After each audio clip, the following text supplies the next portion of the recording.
We back, man. So we got Markyee, we got Courtside, CC. Hey. Markyee purchased his first NFT, man. We got the NFTs for beginners, man. It's your first one. How'd you do, bro? Yeah, I got my very first NFT. I bought it blindly, man. I'm gonna be real. I seen everybody else is getting these NFTs, and I really just wanted one. I didn't even do any major research on it. I just I went on to Ebisusbay, and I just kind of looked for something to get, and I got one. Really, I don't really know a whole lot about it, but I do know in the description that really attracted me to it is it was a Tupac above the rim jacket. It was in the description as of what it was wearing. So I was like, okay, I'm a Tupac fan. So that was one of the real reasons why I got it. All right. Well, you know what, man? You said that openly that you bought that blindly. You didn't really do research. This segment right here, bro, we're going to answer every single question a brand new beginner wants to know about what we do in the NFT space on the Cronos blockchain. So have at it. We're going to give our best answers possible. You guys are brand new to this. Man, to be honest, I wasn't even gonna buy that shit, man. I really wasn't, because like sometimes I can get a little impatient, and just setting up the whole process, man. The whole process of getting onto crypto.com, then to linking the DeFi wallet to crypto.com, and then going on to the DeFi app, and then going on from there to the fucking app store to go to Ebisusbay to go and transfer funds from the crypto my head spinning website to the DeFi wallet. Then to actually, by the time I got to the end of it, I was just like, I'm just going to buy whatever. And that's kind of how I landed on buying that NFT. So this is my very first. So I'm just letting everybody else know, if this is your first time and you're not really a patient person, it can be a very daunting task. And it was for me. But now that I got everything down and I kind of understand now how I can purchase NFTs, now I can, when I buy my next one, I feel like I can just do my research, and then I can kind of understand about, how to purchase an NFT this time. Now that I got the first steps out of the way. So you understand FOMO? Yes, I do firsthand. That's why we do this, man, because that FOMO just throws you into shit. It did. It just threw you into shit. You didn't even ask us. I didn't. I wanted to do it on my own. You just sent me a picture, bro. You just said, "I got this." I did. Hey, he was being independent, bro. I was being independent. I like man. that. And that's kind of how I am, though. Always, I like to figure out things on my own, and I did that. But this is business. It is. Well, I got some questions too. In business, it's a team, bro. Right. That's FOMO. Well, you know what? Courtside, you being brand new at this, what would be something that you want to ask Markyee for being brand new, and what mistakes to avoid and whatnot? Well, see, off top, I'm going to be worried that it's a scheme or a scam somehow, because what I've heard is that they can do these rug pulls where they just pull out at any minute and they could just take everybody's money. Matter of fact, I've heard of some of them like through the media, the NBA, like De'Aaron Fox was part of one and had a lot of fans angry at him on Twitter and stuff like that. I saw that. So I want to know, first of all, what is an NFT? What makes it valuable? And how do I find out if an NFT is a scam, and how can I avoid that? Oh, those are some good questions, and those are questions I should have asked. So don't follow on my steps, at least. That was FOMO.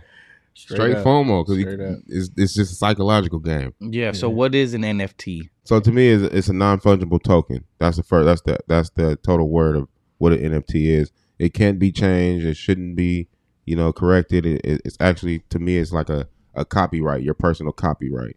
So you can use the NFT. There's so many different scenarios of what an NFT can be. It could be your social security card. It could be your ID, because it's actually one thing. It could be a Mona Lisa. You know what I mean? It's actually that thing. It's permanent. It's in the blockchain. This is secure. This is it. It can't be changed. It's verified. It's verified throughout all types of nodes throughout the world. And so the value is in what? The uniqueness? That's why I always tell people, it's like, what are you looking at for an NFT? You know what I mean? So, what do you want from an NFT? What do you see an NFT? first and foremost, I want to buy it and then I want to sell it for profit. Just trying to hop on the wave. Just of, trying to find an a NFT. popular style or popular artist, and then try to buy in for cheap, and then sell for more, right? Like that's the whole idea. That's why we're in this NFT game. Am I right? Yeah. And there's smart contracts. So NFT is a non-fungible token that just can't be changed, and you can use it for so many different scenarios. How do I identify if an NFT is a scam, and how can I avoid that? You got to give yourself basic rules. You know, like when you're in the stocks, you got to give yourself an in and an out, right? So with the basic rules of what are you looking for an NFT for? So that's where you'll start. You know what I mean? If you was a person looking for just money, then you need to find something that has a community that's, you know, backed up by maybe some DeFi where you can stake them. Because if you can stake and you can buy NFTs and stake them and then earn their native token. But then you'll have to start digging deep. You have to really investigate some things. Because if you're going in strictly for the money, then you need to learn. You probably should learn how to read smart contracts. That would be like the first thing of like if you really wanted to bang on them, because in those smart contracts they can't be changed though. So then they tell you everything like when can they pull out the liquidity? You know what I mean? So each of these smart contracts with these NFTs, they have a certain amount of time that they can pull out. So if you know how to read a smart contract, you can figure all that out immediately. How do we find out about the smart contracts? Like, where do we look? Like, how do we find that out? And what's in the smart contracts? Is that also until, like, you know, all the stuff that we talked about before, like with the white paper and all that stuff as well? Or is that something separate? Because every white paper should have their Contract. their contract address. So like with the contract address, right, is basically their person. It can't be changed. It's theirs. So you just go right there. It tells you line by line of what everything is. Hey, you know how to read, you know how to code? Or you ever no computer coding? See, so I think where we're going here is a little bit more too advanced for like the beginner ear. You know what I'm saying? Like we really got to break it down, just like the simple things. Well, that's what I was saying. Like it just depends on what you want it for. You know what I mean? If you're going into money, you going into the hard things. Like if you're going into just want it because you like the art, well then you just want it for the social status. You know what I mean? It's just what's your approach with everything. If you're going in for the game, quick flip. Yeah, quick flips and stuff like that. Like a quick flip would be a social status because someone might want it. You know, just want it because it looks nice on their avatar. Okay. So you know what I mean. As far as rug pulls, any one of them can be a rug pull. It's more so just what do you want out of this? Mm-hmm. Because a rug, it could be a rug pull, but then you just keep the art and you made T-shirts. To avoid scams, you just really got to do the research. What we've been doing, you know, just previously, like on other videos, where we're looking for the developers, we're looking for how are they funding these liquidity pools of if they have a crypto coin coming out with their NFTs, how are they funding this? You know what I'm saying? Like, are they taking the sales and funding this, or are they already funding it with their own money? Did they already put $1 million into that pool to get this started? Like a lot of any NFT projects, they're going to try and make money first and then slowly build after that. So these are the little things that, these are the majority of the things that you look for. Oh, so let's say I found my NFT that I like. I did my research, and maybe I even like the community, so I decided to buy it. Where do I store my NFT at? So here we go off the Cronos blockchain. So you'll do your crypto.com, which crypto.com is the LA Lakers, you know, stadium and stuff now, right?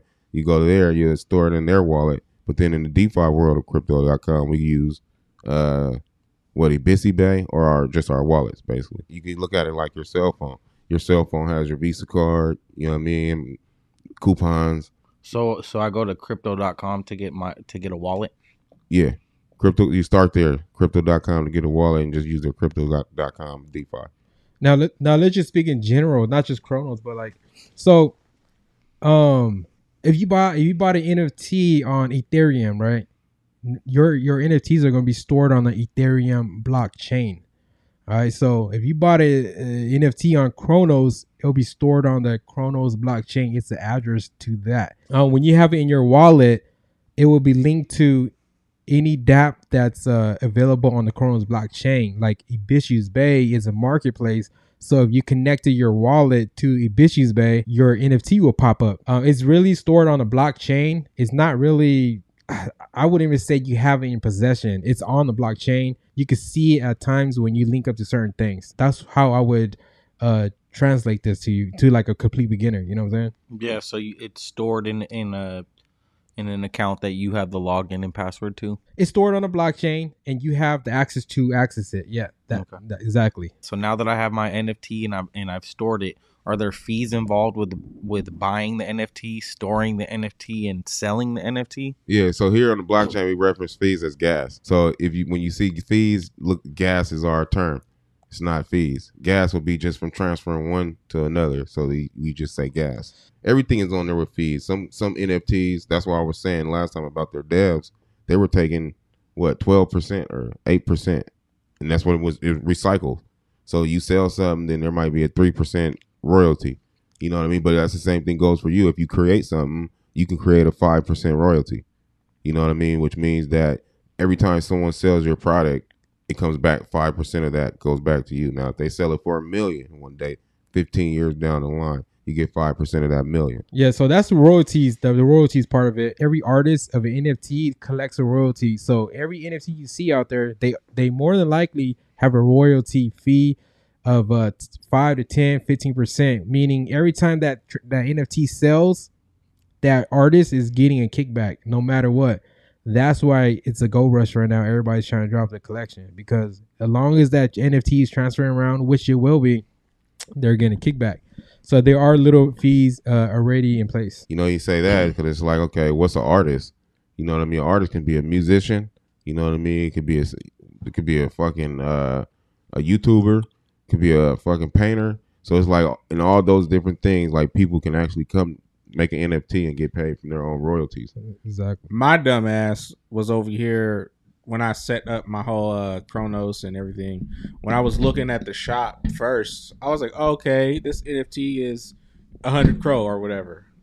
So when I had initially, put some money on to the crypto.com website, there was a fee there. So I was like, damn. So now I got to put more in there because I didn't calculate the damn fee. So then I was like, okay, cool. So I had to transfer the money from crypto.com to the DeFi wallet. I don't remember if there was a fee to do that or not. It's free.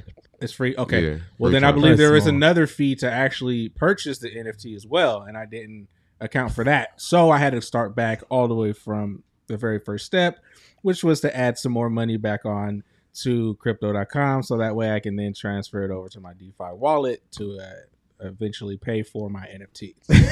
You sound, Damn, bro. Hey, hold on. I'm about to say, he Bro, probably don't know that- nothing. He probably don't understand anything right Dude, now. that was such a good question, bro. Like, I love that.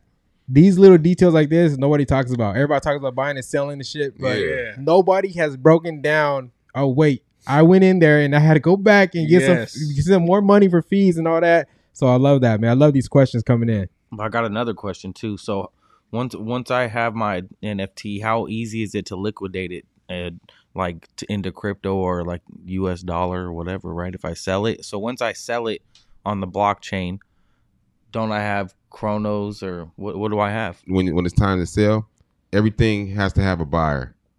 So that's why we keep saying it's like you know what I mean. Their demand. It's just demand if someone wants it. So you'll sell it through a secondary. Usually a mint, you go through a mint, then you sell it through the secondary. Then it's just finding out who wants that shit. Okay, so say somebody wants it. Yeah, right. So Then now they buy it in what? Do they buy it in crypto, and then I have to try to convert my crypto into dollars? so on DeFi side, right, everything is dealt from whatever blockchain it's from. So if you got Ethereum, you're gonna pay in Ethereum. Say I'm on the Cronos. So yeah, if you're we're on the Cronos blockchain, so everything comes to Cro. You know what I mean? But if we go Is that to a coin? It's its own coin? yeah, Cronos is his own coin. Okay. DeFi. So it's Cronos, CRO. That's why we call ourselves the Cro Room, because we're strictly up in there. So DeFi side, everything is dealt through Cro, you know what I mean? Whatever that NFT is coming from, like LHRC and stuff like that, right? So you can convert your Cro into US dollar, no problem? No problem. So US dollar would be the USD coin, which is backed up by the federal government and shit, right? You just got to transfer it back to a centralized exchange. And once it's on there, you could trade that back to cash. And then you can just withdraw that. But just know this. Once you do that, you are being marked down to do your taxes on it. So centralized and decentralized, right? There's two difference. Centralized is owned. Decentralized is us, the people. You know what I mean? It's just no computers running around the world, right? That's the blockchains and shit like that, right? It's unregulated. Unregulated and shit, right? So in the centralized world, you can actually trade for fiat. You know, so it's all, you can get an NFT and you can pay money. You can pay with fiat. In the decentralized world, there's no such thing as cash.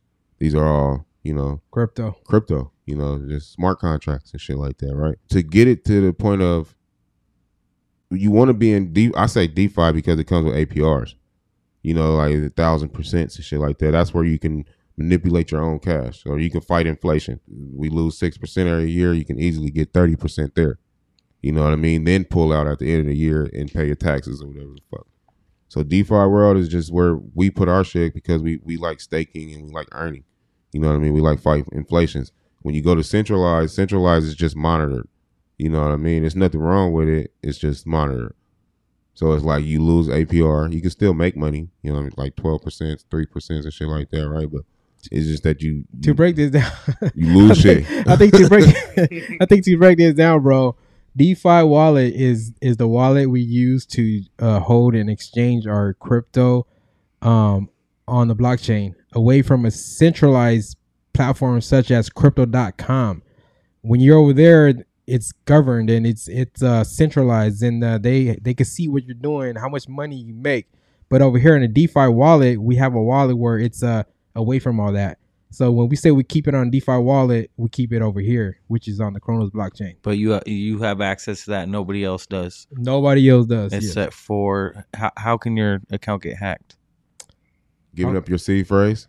Yeah, just basically giving up your seed phrase to anybody, because when you create your DeFi wallet, they give you a randomized seed phrase of words mixed up, right? And only you have access to that. So if you ever gave that to anybody, it's because they scammed you. Not even the DeFi wallet creators or the support team will even ask you for your seed phrase. They don't know it. So if you lose it, don't even bother asking them, I need help getting in my wallet, because they're going to say, we don't have it. So your money's gone. Your money's gone if you lose it. So it's very important to keep it safe. It's super secure, or you lose it and you lose everything. You say you have a wallet with Coinbase? So, yeah, just to like use crypto to... Okay, so yeah. So when you're on an exchange like that, right, you don't really have ownership of the coin you own on those platforms. What it is they have the liquidity for that, right? And what you're doing is just buying a share of it, which is, if they wanted to take it back, they can. Like, you really don't have access to that. So imagine this.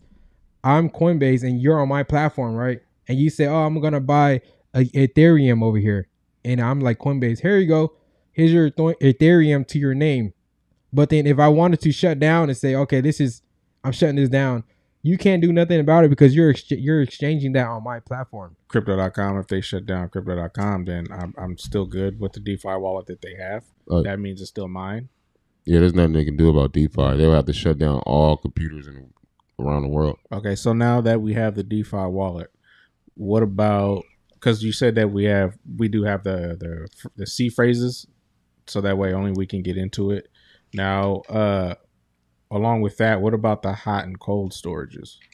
Is that also something that we should have, or does that work the same way or differently? I personally have a cold wallet for my XRP because, so to me, my opinion, I think that's the best way to store your crypto. If you do not plan on using it, because I have a lot of XRP stored away on my cold wallet, my XRP ledger, because I know I'm not going to be touching it. I don't care about sitting on an exchange or somewhere else. So only I have access to that, and it is still stored on the blockchain, but there's a key locked on this little device that only I will always have it in my pocket or wherever I put it. Right. So the cold wallet is actual hardware, something you can physically hold in your hand. Yes, but all it is a key to the blockchain where your stuff is stored at. You know what I'm saying? So you use that key to basically log into your wallet when you get on your computer and stuff. Now, what about the hot storages or hot wallets? Or isn't there hot wallets or something? Yeah, hot wallets are ones online. So those ones are online. Those are just, they're still, hot wallets have online access. Cold wallets, no online access. The only access you got is when you plug it in. There is no airdrop. There is no anything. It's a USB stick that you can lock away, bury it, whatever you feel comfortable. But don't forget the seed phrase. Right. So then I have my seed phrase and I have my cold storage wallet. Now are there fees to transferring those from the actual gas fees site or to the cold storage? There's going to be gas fees for everything. Like, you know what I mean? Just look at the gas fees as taxes, moving one thing to the next. So it's going to be a gas fee no matter what. So any type of transfers you need to make, there's going to be a fee there. Yeah, because when you do the gas fees basically support the ecosystem. You know what I mean? If we don't have these transactions, then how are these nodes going to continue to run? Okay. We have to pay for the service, basically. So now it goes down to what blockchain you want to be working on, right? Or be in, because now you're looking at, okay, so what's the lowest gas fees that I could do? And again, that's what we're over here. We're big supporters of Cronos because it's like close to nothing, bro. You know, Are NFTs a gamble? absolutely. Crypto, NFTs, everything's a gamble. Everything's a shot in the dark. You know, that's how I always see it. Every time I walk into an NFT project, anything, I'm always thinking, damn, tomorrow they turn off the lights, I'm done. But I want to make some money. You know what I'm saying? So that's where it comes down to. It is a gamble. I've never seen one NFT that came out and I thought, oh man, this is super safe. You know what I'm saying? Like anybody brand new coming in here, you have to have this on your mind. Like I can't stress this enough. Like just know these things. You know what I'm saying? Like it's a risk. We did really good with the Mad Meerkats. You know, those things cost right there 14,000 Cro now or something like that. Maybe it went down. The market's down right now, but it got to the point where you couldn't buy one unless you had $6,000 cash. You know what I'm saying? And we bought those things for nearly $130 or something like that. Yeah. So yeah, so there are some out there that if you get into it, you're golden. You know what I'm saying? But how many are there? How are you going to do your research to find these? But yes, answer your question. Super risky. Not financial advice, but I guess it would be a good idea to make sure that you're not spending anything that you don't want to lose. Oh yeah, and be comfortable. Yeah, always take your initial investment, bro. Right. No matter what, you should look at that with life. Period. Like always take your initial investment that you kick in. Don't use your rent money to buy NFTs. Hell no. That's probably not a good idea. No, hell no. That's why I was like, nigga, the NFTs are like lottery tickets. You don't know which one's gonna go crazy because they're individual buyers. You might buy something and get a golden one. It don't matter what it is. I feel golden. There's millions of people that want to buy it. You know what I mean? So it is a gamble. That's why I say a lottery ticket, but I know I wouldn't be buying a lottery ticket with my rent money. Oh, hell no. Hell no. With all that information, man, like, how do you feel about personally about NFTs still? I feel like I got to do a lot of research and figure out certain things that can ease my mind. Since I know it is a gamble, it is a risk. Well, maybe I can find a project that can ease my mind in certain aspects that maybe it has some interest behind it and has a good chance of, making me some money. Come to the Crow side, bro. Start with crypto.com. Just touch in on their little centralized. They do, crypto.com offers the learn to earn, just like Coinbase, but now they got it at crypto.com where, you know what I mean? They give you free crypto just to read the article. Really? Yeah. So that's I actually did that too. So I got some free crypto and some of the exchanges that they got on there. It takes about a minute or 2 minutes max just to kind of read through, and it gives you like a little test on some of them, and they give you $1 here, $3. It's free. All right. Well, you know what, man? That was like a little introduction to the NFT world for brand new investors coming into space. Kind of give him an idea of what's going on, right? With that being said, everything we say and do on this channel is not financial advice. Please do your own research. Take this information and do whatever you want with it. Catch you on the next one.